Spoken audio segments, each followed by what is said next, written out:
დილამშვიდობისა. საქართველოს პირველი არხია თქვენ უყურებთ გადაცემას პირადი ექიმი მარი მალაზონია რესტორანაზე თარგმანით. ჩვენ საუბრობთ ადამიანზე. საუბრობთ ადამიანზე მიუხედავად მისი ასაკისა, სქესისა, ეთნიკური კუთვნილებისა, მიუხედავად ადამიანის რელიგიური მწამსისა და პოლიტიკური შეხედულებისა, მიუხედავად ადამიანის სოციალურ-ეკონომიკური სტატუსისა და რა თქმა უნდა, მიუხედავად ადამიანის დიაგნოზისა. ჩვენ საუბრობთ ადამიანის სიცოცხლეზე, საუბრობთ ადამიანის ჯანმრთელობაზე, ადამიანის არჩევანზე, გქონდეს ცხოვრების კონკრეტული წესი. მაგრამ ეს ყველაფერი თუ ზოგად ჭრილში შევხედავთ ადამიანის სიცოცხლეს და მის ამოცანებს, მაშინ ადვილად გასაგებია, რომ შეიძლება განსაზღვროთ რამდენიმე მნიშვნელოვანი საკითხით, რომელსაც ეძღვნება ყოველდღიურად ჩვენი გადაცემა. როგორ გემშვიდობებით მე ჯანმრთელობას და დღეგრძელობას გისურვებთ. დიახ, ყველაფერი შეიძლება დაიწყოს სწორედ ფიქრით და სურვილით დღეგრძელობისა. დღეგრძელობა, როგორც ადამიანის სრულიად ლოგიკური, ბუნებრივი გასაგები დამოკიდებულება სიცოცხლის მიმართ და სურვილი იცოცხლოს რაც შეიძლება დიდხანს. და ამავე დროს ასევე ბუნებრივად გასაგები და რა თქმა უნდა ყოველთვის მისაღები დამოკიდებულება, რომ არა უბრალოდ იცოცხლოს ადამიანმა, არამედ მის ცხოვრებას ჰქონდეს განსაკუთრებული შინაარსი, ანუ ჰქონდეს ცხოვრების მაღალი ხარისხი. და აი ამ ყველაფრისთვის ადამიანს სჭირდება ჯანმრთელობა. ჯანმრთელობა არა მხოლოდ როგორც უბრალოდ სიტყვა, როგორც განმარტება, არამედ ჯანმრთელობა ყველა თავისი წახნაგით. და ეს წახნაგი რასაკურველია შეიძლება იყოს ფიზიკური, ემოციური, მენტალური, სოციალური, რა თქმა უნდა სულიერი, ანუ იმის განცდით ვინ ვარ მე და გარემოს ჭრილში. ყველა ეს ფაქტორი, როგორც წესი ჩვენს გადაცემაში ითარგმნება ხოლმე კეთილდღეობის ენაზე. ისევე როგორც ეს ხდება ჯანმრთელობის კლასიკურ განმარტებაში, სადაც ჯანმრთელობა არის სრული ფიზიკური, მენტალური და სოციალური კეთილდღეობა. მოდით ეს ყველაფერი ახლა ბავშვის მაგალითზე წარმოვიდგინოთ და ვთქვათ, დაუბრუნდეთ ისევ ცხოვრების ხარისხს და ჩვენი შვილების, ჩვენი პატარების ცხოვრების ხარისხი რითი განისაზღვრება. ძალიან ბევრი ფაქტორი, უპირველეს ყოვლისა მათი ჯანმრთელობა არის ამის განსაზღვრელი. მაგრამ არ უნდა დაგვავიწყდეს ჯანმრთელობაზე უზარმაზარი გავლენის მქონე გარემო, რომელიც ასევე განსაზღვრავს ჩვენი შვილების ცხოვრების ხარისხს. გარემო, რომელიც ჩვენი განვითარების სხვადასხვა ეტაპზე ყოველთვის მნიშვნელოვანია, მაგრამ განსაკუთრებული დატვირთვა მას აქვს ბავშვის განვითარებისთვის, როდესაც გარემო ქმნის იმ სამყაროს, რომელიც ბავშვის ჯანმრთელობასაც განსაზღვრავს და რომელიც ბავშვის ჯანმრთელობითაც განისაზღვრება. გარემოში განსაკუთრებული კუნძული და განსაკუთრებული უსაფრთხოების ველი არის ოჯახი. და ამ ოჯახში ბავშვის ჯანმრთელობის, დღეგრძელობის, ცხოვრების ხარისხის განსაზღვრელი შეიძლება აღმოჩნდეს ის განსაკუთრებული ურთიერთობა, რომელსაც ყველა ჩვენგანი ძალიან უფრთხილდება. ეს არის მშობლებისა და შვილების ურთიერთობა. პატარებისთვის ეს არის უსაფრთხოება, პატარებისთვის ეს არის თავდაცვა, პატარებისთვის ეს არის განცდა იმისა, რომ ყველაზე მნიშვნელოვანია სამყაროში, რადგან უანგარო სიყვარული, მზრუნველობა და ყურადღება ოჯახში და მშობლების მხრიდან გამოჩენილი შვილების მიმართ არის ყველაზე მტკიცე იარაღი, ყველაზე მტკიცე თავდაცვა ჩვენი შვილებისთვის. ამას ეძღვნება დღევანდელი ჩვენი გადაცემა, უფრო ზუსტად კი იმ უცნაურ მდგომარეობას, რომელიც რატომღაც გონია, რომ მხოლოდ უფროსებს უკავშირდება. არადა აღმოჩნდა, რომ ბავშვებისთვის უკიდურესად საყურადღებოა. მოკლედ, ერთ ძალიან მნიშვნელოვან თემაზე, რომელიც ჩვენი შვილების ცხოვრების ხარისხს ცვლის, დღეს ჩვენ სტუმართან ერთად ვისაუბრებთ.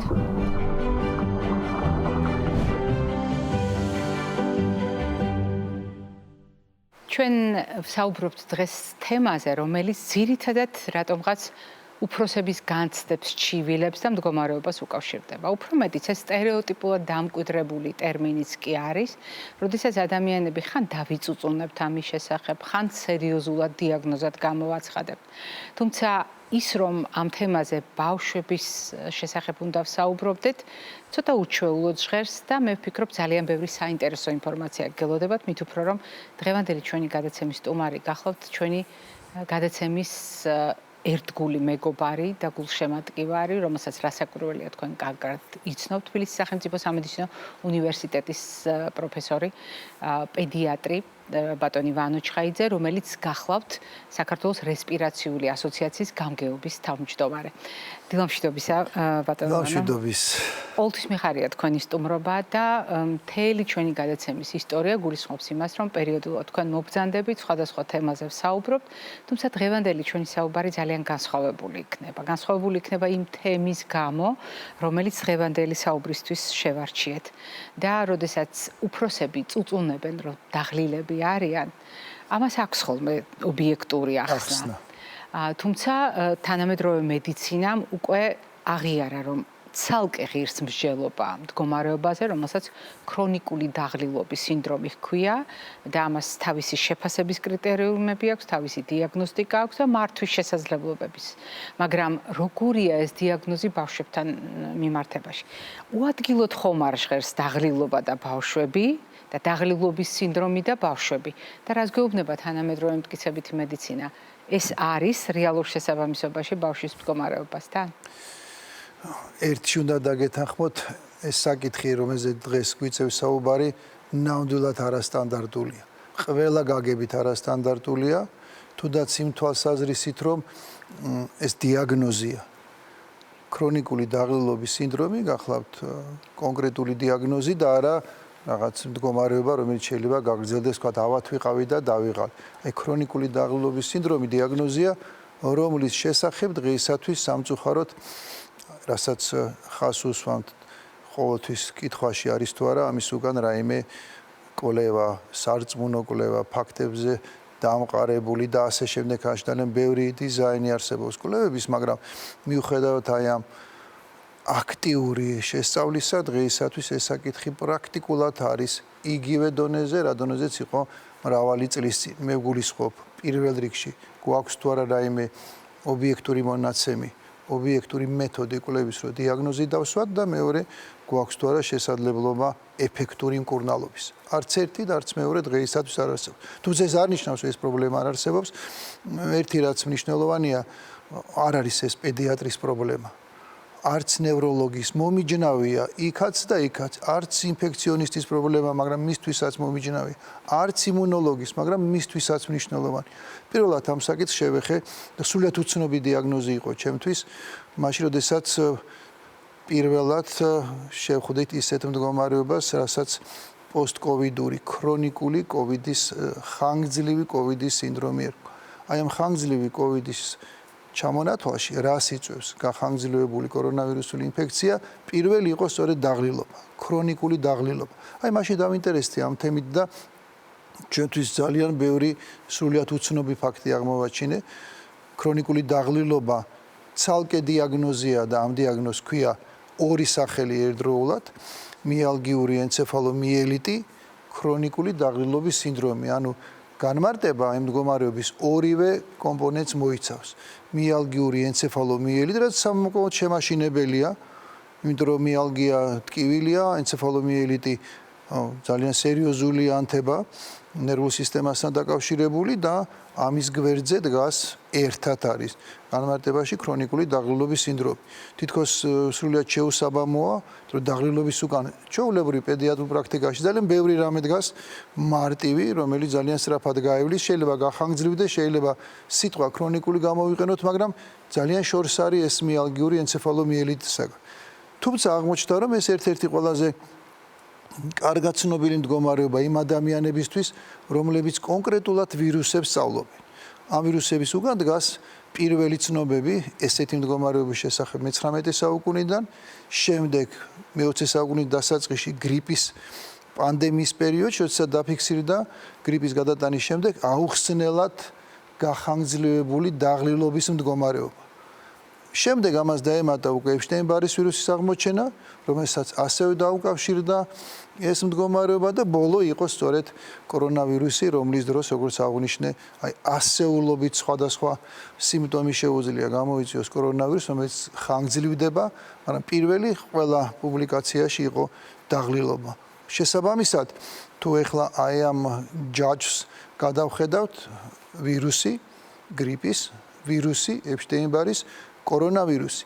ამიტომ გასაკვირი არ უნდა იყოს, რომ ესეც ჩემთვის ეხლახან გახდა ცნობილი, რომ მე-11 გადახედვა, რომელჯერ საქართველოში არის დაავადებათა საერთაშორისო კლასიფიკაციის მე-11 გადახედვაში, ეს მდგომარეობა არის იმ რუბრიკის ქვეშ, რომელსაც პოსტინფექციური მდგომარეობები ქვია. თითქოს ნათელია პირდაპირ არის კავშირი ინფექციებთან, მიზეშედეგობრივი კავშირი. ესე არ არის. გარდა ამის არის ძალიან ბევრი მდგომარეობა, რომელსაც შეუძლია ქრონიკული დაღლილობის სინდრომი გამოიწვიოს.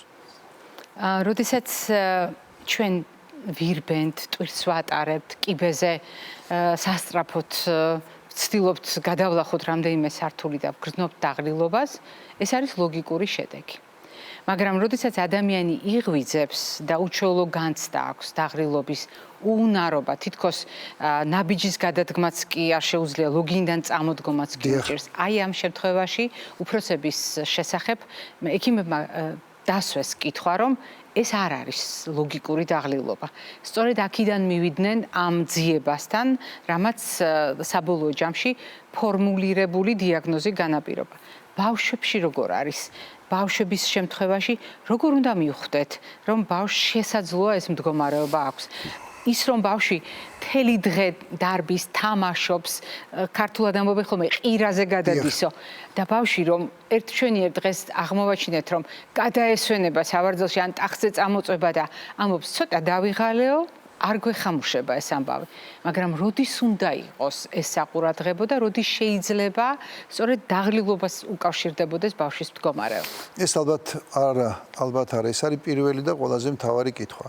როდის უნდა მივიტანოთ ეჭვი, რომ ამ სინდრომთან გვაქვს საქმე? ეს ეხება როგორც სპეციალისტებს, პედიატრებს, ოჯახის ექიმებს, იმიტომ რომ მათი აღმოსაჩენია პირველ რიგში ეს და მეორე რიგში, რა თქმა უნდა, ინფორმირებულ, კარგად განათლებულ დედას, მამას, ოჯახის წევრს, ვინაიდან პირველი სიგნალი სწორედ ოჯახიდან უნდა მოდიოდეს. როდის უნდა ჩავთვალოთ, რომ ჩვენ შვილს აქვს ეს ქრონიკული დაღლილობის სინდრომი. რას თქვენ აღნიშნეთ? ინტენსიური ფიზიკური აქტივობა. მას რა თქმა უნდა შეიძლება მოყვეს დაღლილობა, თუმცა ეს დაღლილობა და ეს უკვე ერთ-ერთი დამახასიათებელი ამ პრობლემისთვის კარგი გამოძინების შემდეგ 8-9-10 საათიანი ძილის შემდეგ უკვალოდ ქრება. ანუ ბავშვი რომელიც წინა საღამოს იყო დაღლილი, ფეხბურთი თამაშა, ეზოში ყირაზე გადავიდა, მეორე დღეს დილით არის აბსოლუტურად ჩვეულებრივი ბავშვი. განსხვავებით ესეთი ბავშვებისაგან ქრონიკული დაღლილობის სინდრომის დროს არა ესეთი, არამედ მინიმალური ფიზიკური აქტიურობაც შეიძლება აღმოჩნდეს გამშვები ხანგრძლივი დროის განმავლობაში მკვეთრად გამოხატული დაღლილობისა და საერთო სისუსტის. აი შხაპის მიღებაც კი ესეც შეიძლება იყოს გამშვები, როდესაც მცირე ფიზიკური აქტიურობა ან ემოციური სტრესი, ან გონებრივი გადაძაბვა შეიძლება გახდეს გამშვები ამ მდგომარეობისა და ამ მდგომარეობიდან გამოსვლას 8-10 საათიანი ძილი კი არა, კვირეები და თვეებით შეიძლება დაჭირდეს. 4 ნიშანი ახასიათებს ზოგადად, როდესაც ეჭვი უნდა მივიტანოთ ამ დაავადების არსებობაზე, ერთ-ერთი სწორედ ეს გახლავთ. მცირე ფიზიკური აქტიურობა, სტრესი, ემოციური, გონებრივი გადაძაბვა ხდება მიზეზი შემდეგი დღეების განმავლობაში. იმდენად გამოხატული, მკვეთრად გამოხატული დაღლილობის, რომ ბავშვს ლოგინიდან ადგომა არ უნდა. კიდევ ერთი ნიშანი, რომელიც ასევე დამახასიათებელია ამ დაავადებისთვის, ესეთი მკვეთრი დაღლილობის არსებობა გარკვეული პერიოდის განმავლობაში. სხვადასხვა ლიტერატურულ წყაროში სხვადასხვა პერიოდს ნახავთ, მაგრამ ეს არ არის, რა თქმა უნდა, ერთკვირიანი და ორკვირიანი დაკვირვება. 3 თვე ითვლება, რომ 3 თვის განმავლობაში თუ თქვენ შეამჩნიეთ თქვენ შვილთან ესეთ დაღლილობა გრძელდება, რომლის ახსნას ვერ ახერხებთ, მაშინ უნდა ჩათვალოთ, რომ ეს არის სწორედ ქრონიკული სიტყვა, ამ შემთხვევაში ნიშნავს 3 თვეზე მეტი ხანგრძლივობის პრობლემის არსებობას. მესამე და ერთ-ერთი დამახასიათებელი ასევე არის ძილთან დაკავშირებული პრობლემები. ძილის დარღვევა, გახანგრძლივებული ძილი, ძილიანობა ან პირიქით უძილობა, ინსომნია. ეს ყველაფერი ამ პრობლემის გარშემო ხდება და მეოთხე ნიშანი არის ეგრეთ წოდებული ისევ კორონავირუსთან გავავლებ ანალოგს ტვინის ნისლი. ჩვენ გაგვიგია ეს ტერმინი, როდესაც მეხსიერების პრობლემა, კონცენტრირების პრობლემა, აზროვნების პრობლემა, დასწავლის პრობლემა ხდება, შეფასება აი ესეთი სუბიექტური თუ განისლული ტვინი მაქვს, ეს არის მეოთხე ნიშანი, რომელიც ამ დაავადებას ახასიათებს. ასე როგორც ეს 4-ვე ნიშანი ვლინდება და როგორც წესი ალბათ დედისათვის, მით უმეტეს დედა, რომელიც კარგად აკონტროლებს როგორია მისი შვილი აქტიურობა, როგორია მისი გამოძინების სტატუსი, აი გამოიძინა კარგად, მეორე დღეს არის ჩვეულებრივი. ბავშვმა დაიძინა 8 საათი ძილი, ვერ მოახერხა გამოძინება, ძილით ისევ დაღლილი იღვიძებს.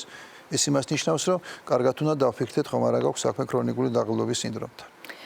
უფროსებთან მიმართებაში, როდესაც რამდენიმე კვლევას გავეცანი და მოგეხსენებათ, მეც ძალიან კარგად ვემზადები ხოლმე გადაცემაში რაღაც თემასთან დაკავშირებით, როდესაც საუბრობთ, აღმოვაჩინე აი ამ ჩამოთვლილ ფაქტორებთან სრული პარალელი არსებობს, ანუ ცოტა ძინავს ზრდასრულ ადამიანს, ანუ ძილის ნაკლებობა აქვს თუ ჭარბი ძილი აქვს, ორივე შემთხვევაში შეიძლება მივიდეს ქრონიკულ დაღლილობასთან.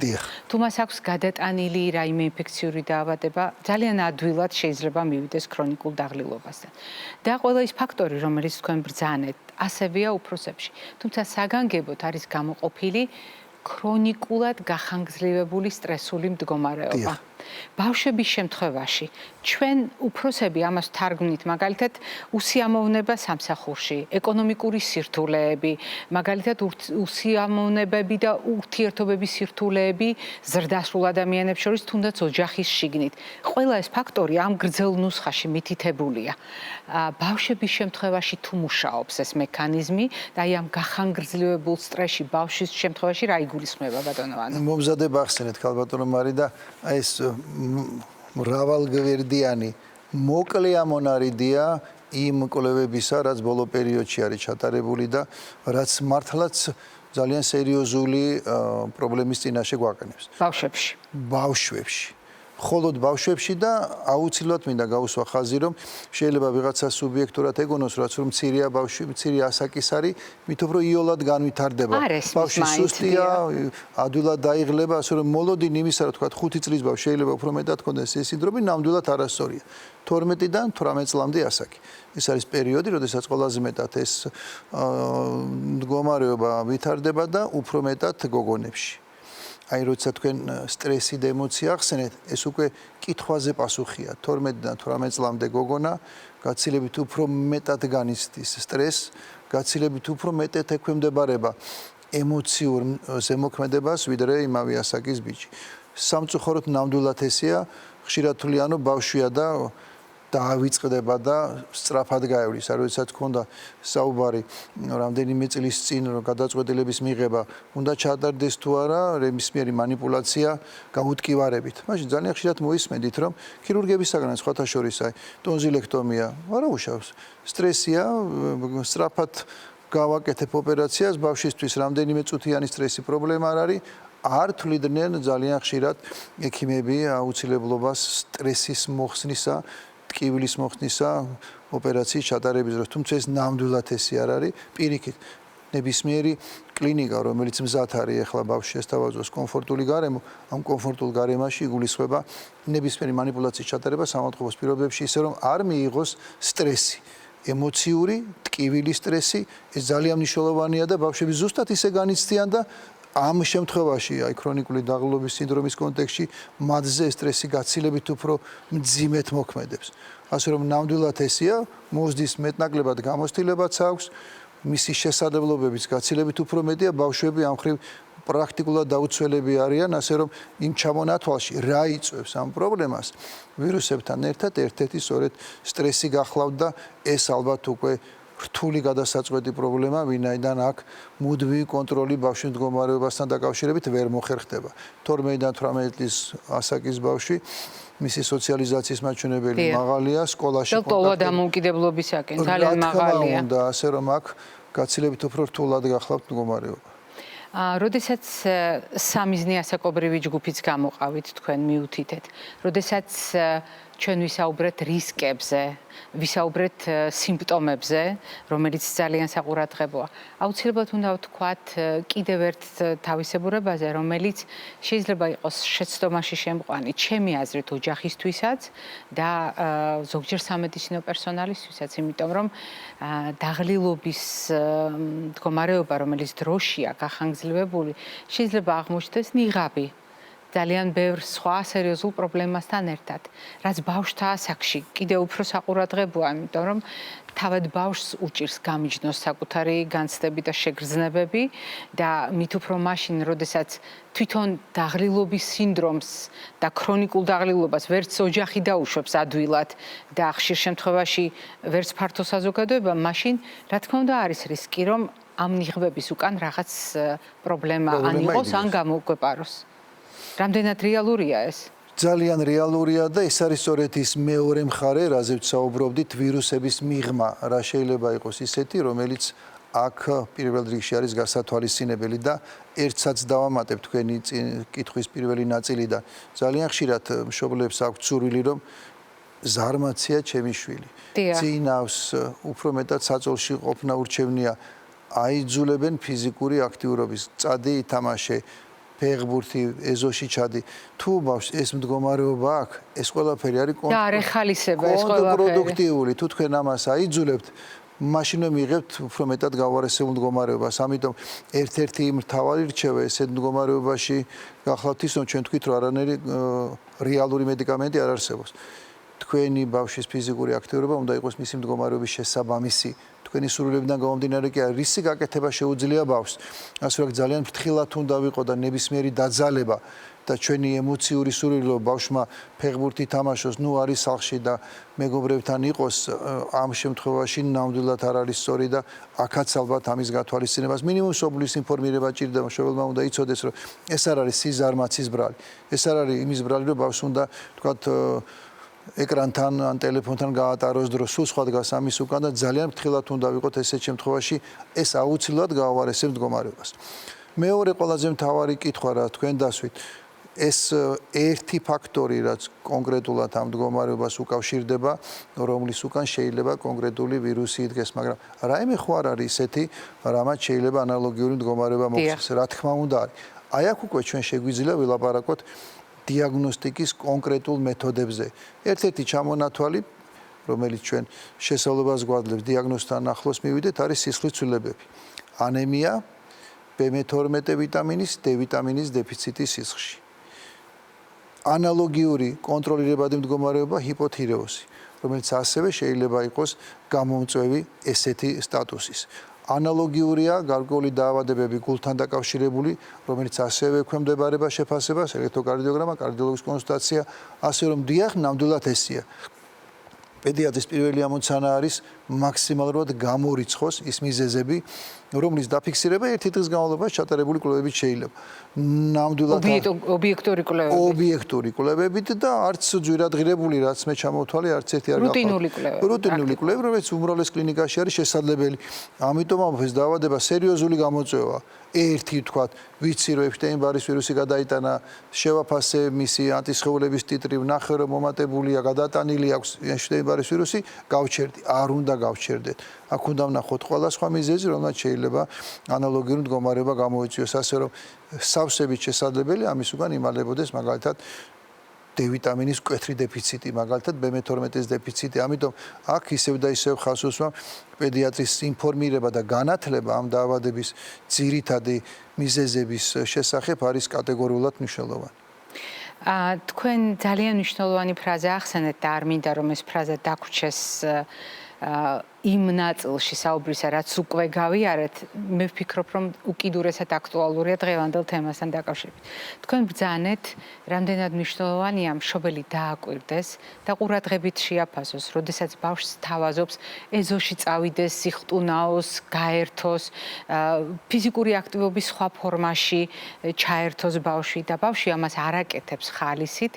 თქვენ ბრძანეთ, რამდენად მნიშვნელოვანია მშობლის სიბრძნე და წინდახედულება, რომ ეს ძალდატანებით და თავსმოხვეული კი არ იყოს, არამედ ბავშვის შესაძლებლობების შესაბამისი. მე გავაგრძელებ ამ აზრს თქვენი ნებართვით და ცოტა სხვა კუთხით დავსვამ შეკითხვას. ნებისმიერ პრობლემასთან მიმართებაში თუ რამეზე გვისაუბრეთ ჩვენს გადაცემაში და ეს არის 2008 წლიდან მოყოლებული, ბატონო ვანო, წარმოიდგინეთ, რამდენი წელი ამ თემაზე ვსაუბრობთ და რამდენ თემაზე გვისაუბრია. ყოველთვის არის ხოლმე შესაძლებლობა, რომ პრობლემა პრობლემასთან ერთად და პრობლემის დიაგნოსტიკასთან, მართვასთან, თუნდაც მშობლის ინფორმირებასთან ერთად გავითვალისწინოთ ის შესაძლებლობა, რაც ბავშვის ცხოვრების წესს უკავშირდება. ანუ ცხოვრების წესი, რომელიც არ არის უბრალოდ გაცვეთილი სიტყვათა შეთანხმება და აერთიანებს ძილსაც თქვენ მიერ ნახსენებ ფიზიკურ აქტივობასაც, სტრესის მართვასაც და მრავალ სხვა ფაქტორს, რომელთა ერთობლიობა განსაზღვრავს, როგორი იქნება ბავშვის ყოველდღიურობა.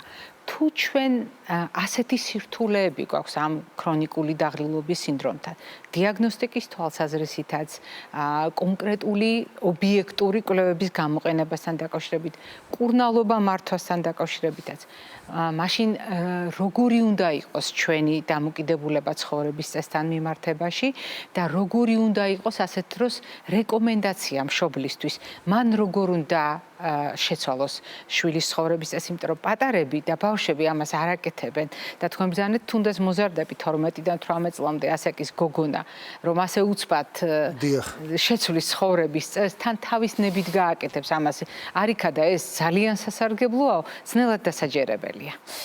ძალიან სერიოზულ საკითხს შეეხეთ, იმიტომ რომ ეს საკითხი მაინც ეჯახება მშობლის მზაობას, ყველაფერი ეს ჯერ გაიგოს და მეორე გადასახოს რეალურ ცხოვრებაში. ნამდვილად არ არის მარტივი.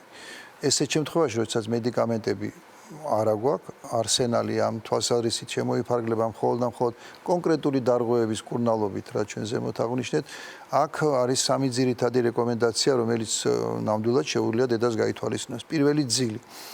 მაქსიმალურად უნდა ვეცადოთ, რომ 8-10 საათიანი ძილი იყოს გარანტირებული. ეს ზუსტად იმ ასაკოვურ პერიოდში, რაზეც ჩვენ საუბრობთ. ანუ სამიზნე ასაკი, რომელიც სამიზნე ასაკი, 8 საათიანი ძილი არის იმის გარანტია, რომ უფრო მეტად იქნება ბავშვი გამოძინებული. ეს არ არის, რა თქმა უნდა, აუცილებელი პირობა, რომ თქვენ თუ მოახერხებთ 8 საათიან ძილს, ბავშვი მეორე დღესვე აღარ იქნება ქრონიკული დაღლილობის სინდრომის მატარებელი, მაგრამ ძილის დარღვევის გარკვეულწილად კორექცია ჩვენ შეგვიძლია. აქ ძალიან ბევრი რეკომენდაცია არის დაწყებული. 1 საათი ადრე ეკრანს მოვაშოროთ. კვების რეჟიმი როგორ უნდა იყოს, სუფთა ჰაერი, ოთახის ტემპერატურა. თუნდაც ფიზიკური დატვირთვა უშუალოდ ძილის წინ. ფიზიკური დატვირთვა უშუალოდ ძილის წინ. ამიტომ აქ რეკომენდაციები არსებობს, ეს უნივერსალურია, მაგრამ ამ რეკომენდაციების გამოყენება ნამდვილად შეიძლება ამ შემთხვევაში. მეორე, ეს არის დოზირებული მდგომარეობის შესაბამისი ფიზიკური დატვირთვა. როდესაც ჩვენ ვიცით, რომ არ შეიძლება ბავშვი გავიდეს ფეხბურთის სათამაშოდ, არ ნიშნავს იმას, რომ არ შეიძლება ბავშვი გავასეირნოთ. სეირნობა და ფეხიციარული ასევე ფიზიკური აქტიურობა, მაგრამ გაცილებით უფრო ნაკლებად ინტენსიური და ამ შემთხვევაში შეიძლება იყოს ერთადერთი გამოსავალი იმისა, რომ ბავშვი ლოგინიდან წამოვაყენოთ. თან ჩვენთან კომუნიკაციაში თუ იქნება და მასთან ერთად გავივლით ამ გზას, ბევრად უფრო უკეთესი გადაწყვეტილება აღმოჩნდება. და მასწარით, რას ნიშნავს მომზადებული. მე თქვენთან ერთად ფიქრობ ხა ბატონო. ეს ერთ-ერთი მთავარია, იმიტომ რომ აქ ერთ-ერთი პირველი წერია ქცევითი თერაპია. თვერასაც ბრძანებთ, ეს არის ქცევა. ანუ ქცევა უნდა იყოს ამ შემთხვევაში შესაბამისობაში მდგომარეობის სიმძიმესთან. ჩვენ უნდა ვიცოდეთ, რომ თუ ჩვენ გვინდა ბავშვის ქცევის შეცვლა, ეს არ შეიძლება ბრძანებით მოხდეს. ეს უნდა იყოს სწორედ აი ამ კომუნიკაციის და რაც ყველაზე მთავარია, 8-დან 12 წელი, ისეთი 18 წელი, ისეთი ასაკია 12-დან 18.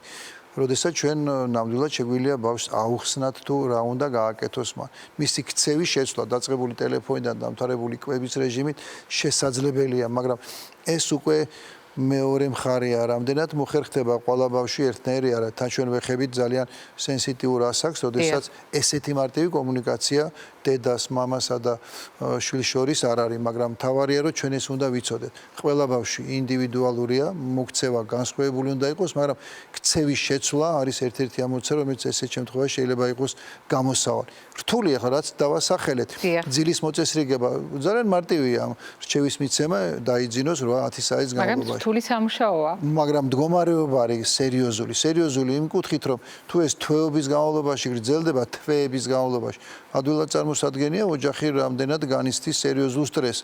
იმიტომ რომ ბავშვი რომელიც წევს არ უნდა ადგომა, არ უნდა სკოლაში წავს, არ უნდა მეგობრებთან კომუნიკაცია. ეს ძალიან ბევრ აზრს გაუჩენს მშობლებს დაწყებული თუნდაც ხომ არ არის აქ რაიმე სერიოზული ონკოლოგიური პათოლოგია, არაფერი დასამალი არ არის. ესე დროს ამაზეც იფიქრებენ, ამიტომ როდესაც ჩვენ ვიცით ზუსტად რომ აქ არ იმალება არანაირი სერიოზული რამ და დარწმუნებული ვართ რომ ამის უკან თუნდაც გადატანილი ვირუსული ინფექცია, მაშინ ჩვენი ქცევა უნდა იყოს მორგებული ამ სიტუაციასთან. ამიტომ რაც თქვენ ბრძანეთ არის სწორი რჩევა, მაგრამ ასევე უნდა ვთქვა რომ რთულად შესასრულებელი, მაგრამ სხვა გამოსავალი არ არის. აქ ჩვენ ვერ გიშველის ვერანაირი მედიკამენტი, ამიტომ ისევ და ისე ჩვენი გადასაწყვეტია, ოჯახის წრეში გადასაწყვეტია და ამ ხრივ მშობლის მზაობა ძალიან მნიშვნელოვანია. ძალიან დიდი მადლობა ბატონო ვანო. მადლობა რომ ჩემს შემოთავაზებას ასეთ რთულ თემაზე გვესაუბრა. დაეთანხმეთ, მიიღეთ ეს შემოთავაზება და მობრძანდით დღევანდელ გადაცემაში და ძალიან ბევრი პრაქტიკული და საინტერესო რეკომენდაცია გაუზიარეთ მშობლებს. ყოველ შემთხვევაში რეკომენდაციას არ დავარქმევდი, მოსაზრება, პროფესიული მოსაზრება, რომელიც დღეს ჩვენს ხელთაცებულ ინფორმაციას ეყრდნობა. შეიძლება რამდენიმე თვეში განსხვავებული ინფორმაცია გქონდეს სამედიცინო საზოგადოებას უახლოეს წლებში. ჩვენ შევიკრიბებით და მე უკვე იმ ახალ ინფორმაციას გავუზიარებ, თუმცა დღეს რაც ვიცით ამ ცოდნიდან გამომდინარე მნიშვნელოვანი იყო სწორედ თქვენი პროფესიული მოსაზრებების გაზიარება და მადლობა ამ შესაძლებლობისთვის. ვფიქრობ რომ პირველ რიგში ჩემი კოლეგებისთვის და ჩემთვისაც აი დღევანდელი დღე იყო შესაძლებლობა ბოლო ერთი კვირის განმავლობაში ძალიან საინტერესო თემაა და ეს თემა არის სწორედ ის რაც ისევ გავიმეორებ ცდება სტანდარტული ყოველდღიური რუტინული თემების ფარგლებს. ამიტომ დიდი მადლობა პირიქით ესეთი თემის შერჩევის და ვფიქრობთ რომ როგორც ჩემი კოლეგებისთვის, მშობლებისთვის ჩვენ რაღაც მინიმალური ინფორმაცია მაინც მივაწოდეთ ამ პრობლემის მართვისა და მიზეზების შესახებ. მეც ამის იმედი მაქვს, სიმართლე გითხრათ, ამიტომ ვცდილობთ ხოლმე რომ ექიმები აქ შევიკრიბოთ და თუნდაც უჩვეულო თემებზე ძალიან მნიშვნელოვანი პასუხისმგებლობის განცდით ვისაუბროთ იმისთვის, რომ ეს ჩვენი შვილების ჯანმრთელობას წაადგეს. მაყურებელს შევახსენებ დღევანდელი ჩვენი გადაცემის სტუმარი გახლდათ ჩვენი გადაცემის ძალიან დიდი ხნის მეგობარი და გულშემატკივარი, თბილისის სახელმწიფო სამედიცინო უნივერსიტეტის პროფესორი, საქართველოს რესპირაციული ასოციაციის გამგეობის თავმჯდომარე პედიატრი ბატონი ივანე ჩხაიძე. მე ამით არ გემშვიდობებით, წინ კვებით შუქნიშანი გველდება.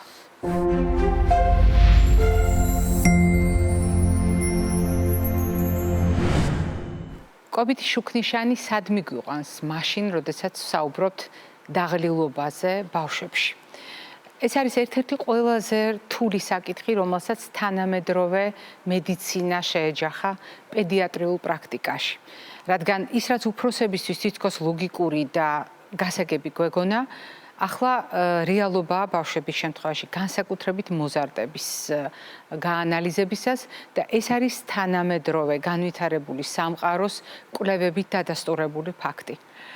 ერთ-ერთი ყველაზე მნიშვნელოვანი საკითხი, რომელიც დადგინდა დაღლილობის მიღმა შეიძლება აღმოჩნდეს როგორც რეალობა, ეს არის შეუსაბამობა ენერგიის მიწოდებასა და მოთხოვნილებას შორის. ანუ ბავშვების შემთხვევაში, მოზარდების შემთხვევაში ძალიან ხშირად იქ სადაც არის ლაპარაკი დაღლილობაზე, ქრონიკულ დაღლილობაზე.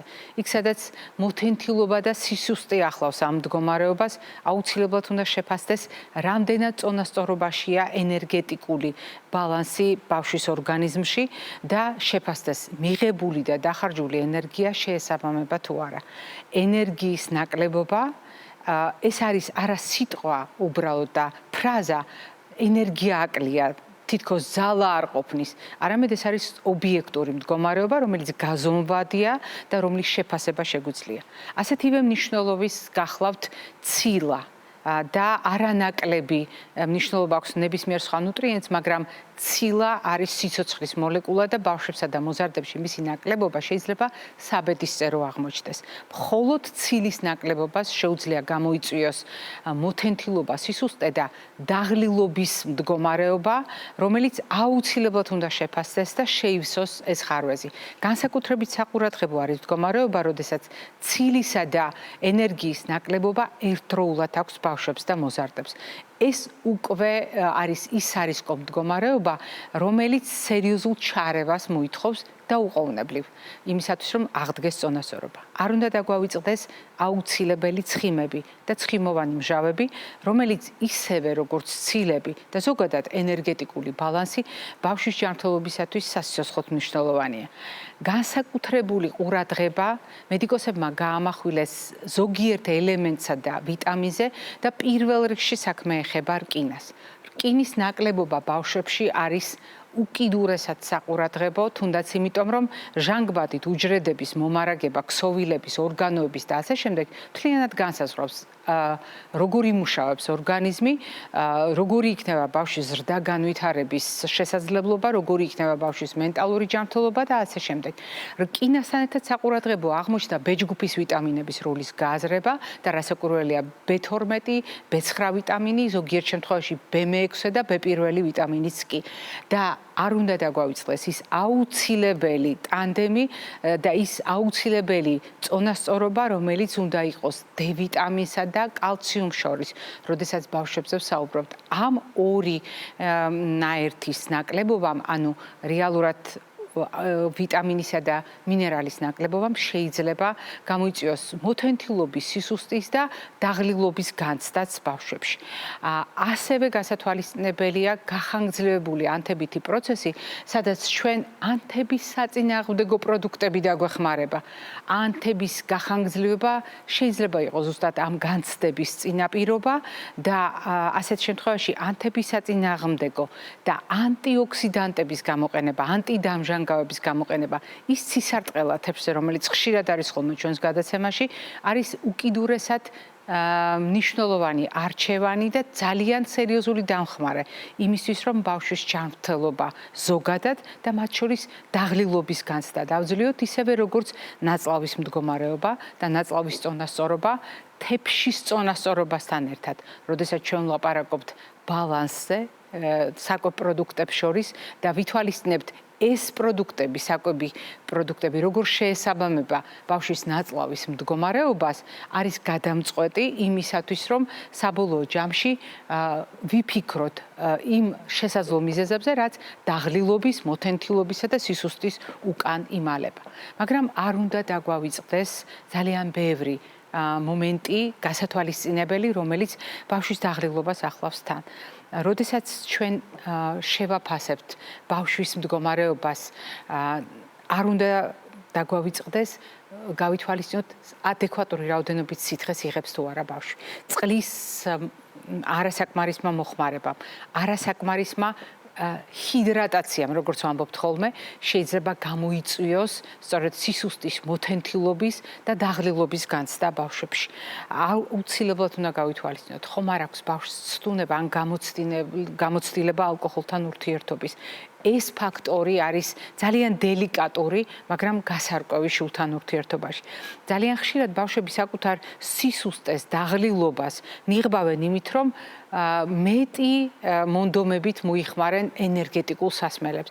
ეს ქმნის ილუზიას, თითქოს ბავშვი საცოცხლო ენერგიას აღიდგენს, მაგრამ სინამდვილეში ეს არის მხოლოდ შენიღვა რეალური სურათისა. ისევე როგორც ტკბილი პროდუქტებით დატვირთვა, რადგან გლუკოზის დონის მაჩვენებლის დაქვეითებამ სისხლში შეიძლება ასევე გამოიწვიოს სისუსტე, მოთენთილობა, დაღლილობის განცდა და თუ ჩვენ შევნიშნეთ, რომ ჩვენი შვილი სისტემატურად ცდილობს ტკბილეულით გადაფაროს ეს ხარვეზი, აუცილებლად უნდა დავსვათ კითხვა, ხომ არ იმალება ამის მიღმა დაღლილობის განცდა. აუცილებლად უნდა გავითვალისწინოთ მდგომარეობა, როდესაც ბავშვს აქვს განსაკუთრებული სურვილი შოკოლადის, ყავის მოხმარებასთან დაკავშირებით და კოფეინშემცველი პროდუქტების მიმართულება, რადგან სწორედ ამ პროდუქტებს შეუძლია შეუქმნას ილუზია ძალის და ენერგიის მოზღვავებისა და შესაბამისად შეღნიღბოს ის მდგომარეობა, რომლის მიმართ სიფრთხილე და სიფხიზლე ჩვენ არ უნდა დავკარგოთ. სწრაფი პროდუქტების გამოყენება, რომელშიც ბევრი კალორიაა და არ არის საკვები ნივთიერებები, არის ნივთიერებები, რომელთა დახმარებითაც ადამიანი თითქოს გრძნობს დანაყრებას, სავსეობას და ასე შემდეგ, ესეც შეიძლება იყოს სატყუარა ჩვენი შვილებისთვის, რომელიც აუცილებლად აღგვიძრავს კითხვებს, თუ ჩვენ შვილს დარღვეული აქვს პარალელურად ძილი, არ აქვს მოწესრიგებული კვების რეჟიმი, ულუფა, რაციონი და არ არის გათვალისწინებული ფიზიკური აქტივობა მისი შესაძლებლობის შესაბამისად. არადა მიუხედავად იმისა, რომ ჩვენ ვიცით, რამდენად საჭიროა ბავშვისთვის ფიზიკური აქტივობა, სწორედ ქრონიკული დაღლილობის სინდრომის შემთხვევაში ბავშვს შეიძლება ჰქონდეს გადაულახავი სისუსტე და რაც მთავარია, სრული დაკარგვა ინტერესისა ფიზიკური აქტივობის მიმართ, რაც ნიშნავს იმას, რომ ბავშვის კუნთოვანი მასა ქვეითდება და ვითარდება მდგომარეობა, როდესაც ბავშვს მინიმალური ფიზიკური აქტივობაც კი არ შეუძლია. ამას ხელს უწყობს არასაკმარისი ნაკვებობაც, ანუ მალნუტრიცია, ფიზიკური აქტივობის არ ქონა და ჩვენ შედეგად ვიღებთ კუნთების ძალის დაქვეითებას და კუნთის მასის დაქვეითებას, რასაც სარკოპენია ეწოდება. არ აქვს მნიშვნელობა, მასა ქვეითდება თუ ძალა აკლდება კუნთს, ორივე შემთხვევაში დიაგნოზი არის სარკოპენია და კვება ვახსენე. აი ასეთ შემთხვევაში, თუ ჩვენ გვინდა დავეხმაროთ ჩვენ შვილებს მოთენთილობის, დაღრილობის და რაც თავია ქრონიკული დაღრილობის დაძლევაში, აუცილებლად უნდა გავითვალისწინოთ, რომ კვება შეიძლება იყოს ერთ-ერთი, თუმცა არაერთადერთი დამხმარე ინსტრუმენტი ცხოვრების სხვა ფაქტორებთან ერთად, როდესაც არა დიდ ულუფას, არა სუყე და დიდი მოცულობის საკვებს თავაზობთ ჩვენ შვილებს, არამედ ინტერვალებით, დანაწევრებულად, მცირე ულუფებად და ასეთ შემთხვევაში მოცულობა კი არ არის გადამწყვეტი, არამედ ნუტრიციული სიმკვრივე, ანუ რამდენად სავსეა ის ულუფა, თუნდაც მცირედი, რომელსაც ჩვენ შვილებს თავაზობთ, საკვები ნივთიერებებით. ასეთ შემთხვევაში ჩვენი შეთავაზება იქნებოდა საუკეთესო არჩევანი.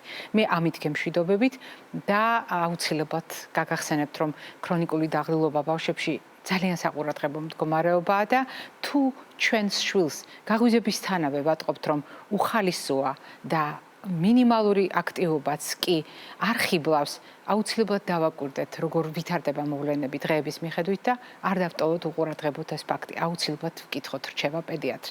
და მე რასაკვირველია ტრადიციულად გეტყვით, რომ მიუხედავად იმისა, რა თემაზეც არ უნდა ვისაუბროთ, ყველაზე მნიშვნელოვანი არის სწორედ ადამიანი და ადამიანის სიცოცხლე და ჯანმრთელობა და დღეგრძელობა, როგორც ჩვენი სიცოცხლის განუყოფელი ნაწილი, სწორედ ჯანმრთელობას და დღეგრძელობას გისურვებთ.